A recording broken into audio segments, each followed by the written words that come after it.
तो भाई कैसे हैं आप सभी। एक्चुअली गाने का तो बहुत मन है, लेकिन लगातार प्रोग्राम करने के वजह से ना मतलब आवाज में थोड़ा सा डिफरेंस हो गया है। तो आप सभी थोड़ा मैनेज कर लीजिएगा, जैसा भी है थोड़ा देख लीजिएगा, क्योंकि आवाज अभी थोड़ा मैं कंटिन्यू 2-3 दिन से प्रोग्राम कर रहा हूँ, 4-4 5-5 घंटा, तो थोड़ा सा डिफरेंट हो गया है। तो आइए सुनते हैं एक छोटा सा भोजपुरी।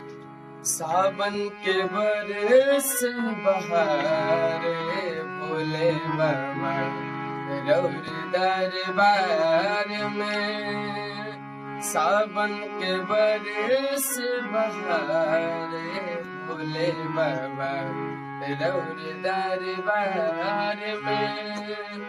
रौर दरबार में हो, रौर दरबार में। हाँ रौर दरबार में हो, रौर दरबार में। रिमझिम के बारिश बहारे भोले बाबा रौर दरबार में। सावन के बारिश बहारे भोले बाबा रौर दरबार में।